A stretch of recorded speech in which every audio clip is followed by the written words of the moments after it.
Salut, tu vas être plombier, creuser comme un tout piqueur, balancer des radis dans la gueule de racaille et capuche. C'est la mode. Te faire harceler par des masques volants. Frérot, tu veux pas m'acheter un truc? Viens, j'ai des brocolis, de la vache qui rit, du verre la mort, attends ce que tu veux. Alors découvre Super Mario Bros 2. Un jeu où Mario ne tue pas ses ennemis en leur sautant dessus, mais en les balançant dans le cul de leurs potes. Désolé Samuel, je peux rien faire. Non, pas le cul. Mec, c'est pas si mal en fait. Ouais, Super Mario Bros 2, c'est un peu l'épisode particulier de la série.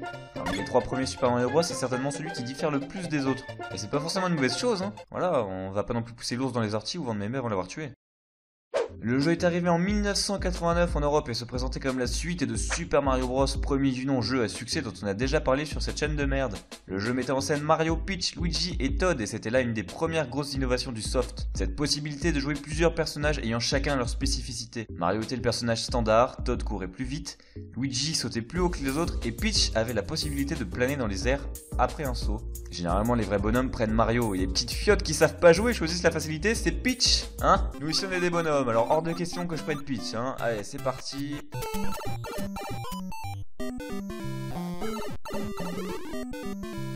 Ok, nique ta mère, ça sera Peach. L'histoire de cet opus, très logique soit dit en passant, hein, comme chaque opus de la série Mario, n'est-ce pas? C'est que nos 4 héros ont tous fait le même rêve, monter un escalier au bout duquel ils trouvent une porte qu'ils franchissent pour se trouver dans le monde de Subcon. Alors vu que c'est relatif au monde onirique, c'est sûrement Subcon pour subconscient. Merci bande d'enfoirés.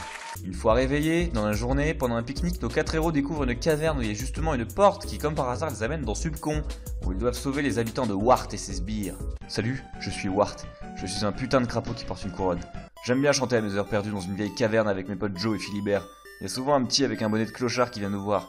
Ma seule faiblesse à moi, c'est les légumes qu'on pourrait éventuellement, hypothétiquement me balancer dans la gueule. Mais bon, c'est pas comme s'il y en avait partout dans ce monde que je cherche à conquérir, et c'est surtout pas comme s'il y avait une machine à faire apparaître des légumes dans ma chambre personnelle, hein. Chef, hein, on va faire gaffe si Mario était éventuellement, hypothétiquement amené à venir vous combattre. J'ai installé une machine à faire apparaître des légumes dans votre chambre personnelle. Fils de pute. Le gameplay était très différent par rapport au reste de la série, comme je l'ai dit juste avant, fini les boules de feu ou les sauts mortels. Là, le principal moyen pour vaincre les ennemis, c'est leur balancer des trucs à la gueule. Leur balancer d'autres ennemis ou des légumes qu'on pourra déterrer un peu partout. On avait d'autres bonus aussi, comme le champignon qui faisait gagner un cœur en plus, les cerises disséminées un peu partout. Avec toutes les cerises qui ramassaient, Mario d'ailleurs devait avoir une sacrée chiasse quand même. On avait le POW, qui niquait tout sur son passage quand il touchait le sol. Mais genre vraiment, hein, ça butait tout ce qu'il y avait à l'écran, c'était un tremblement de terre le truc. Crevez tous, bande d'enculés.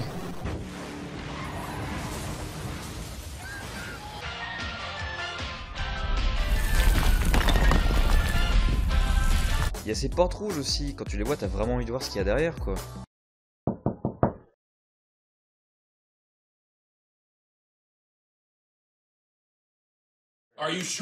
Elles emmènent dans un monde parallèle où on peut avoir des pièces et des champignons en plus. Vous pouvez les faire apparaître si on arrivait à trouver une potion rouge. Les mobs aussi, côté bestiaire on avait bien fumé là aussi chez Nintendo. Le gros crapaud dirigeait des abeilles avec une fourchette.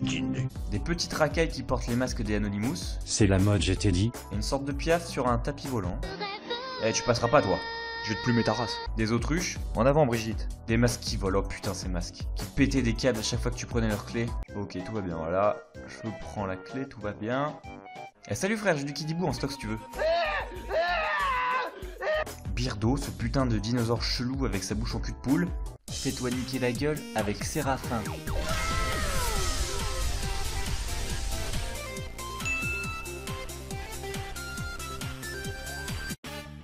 Ah, vous pensiez qu'on allait vous parler du fait que Birdo est un homme ou une femme, hein? Le débat à la con habituel sur son sexe? Eh bah non, tout le monde s'en bat les couilles de cette information qui est juste dans un putain de livret japonais dont tout le monde se fout. Même Nintendo n'en a rien à foutre. Retournez raconter à votre petite soeur que c'est Link est droitier, c'est pas par souci de gameplay, mais c'est parce qu'il y a une faille dans le continuum espace-temps. Hein? Avec vos théories à la con. Putain d'enfoiré, allez réviser votre bac. J'adore couper la trachée des gens, puis après, avec, je m'en cul.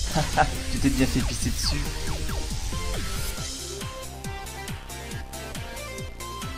On avait un bon bol de fils de pute. Le jeu était plus coloré et détaillé que son prédécesseur et les environnements étaient variés et bien différents de ce qu'on retrouve dans le reste de la série en 2D. Il y a quelques ralentissements quand il y a trop de choses affichées à l'écran, mais rien de bien méchant, on est sur NES je le rappelle. Pour les musiques c'est encore l'illustre Koji Kondo qui est aux commandes, elles ont beau être moins marquantes que le premier opus, elles sont plus nombreuses et restent cultes. Il y avait aussi un peu plus de réflexion et d'énigmes que dans les autres Super Mario Bros.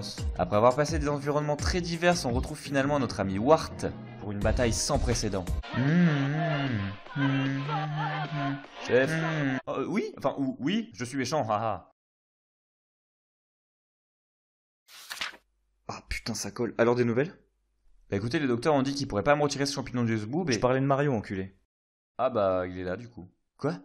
Je vais te détruire, Wart, et sauver Subcon. C'est pas un plombier qui rêve d'abeilles avec des fourchettes et de dealers de fromage qui va m'arrêter. Eh les frères, si vous voulez, j'ai du baby. Je préfère rêver de ça plutôt que chanter dans une cave comme un clodo avec 2 grenouilles. Ok, c'est bon, tu m'as cassé les couilles. C'est parti pour la bataille la plus épique du royaume Subcon, avec tes radis à la con.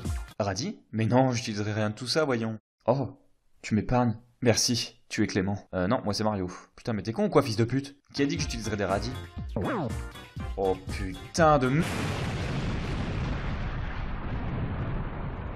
Super Mario Bros 2 a beau s'être moins bien vendu que le 1, il reste culte dans la mesure où il a été très apprécié pour la différence qu'il a avec les autres épisodes de la série. Et ça, ma gueule, c'est très appréciable. Allez, je t'embrasse.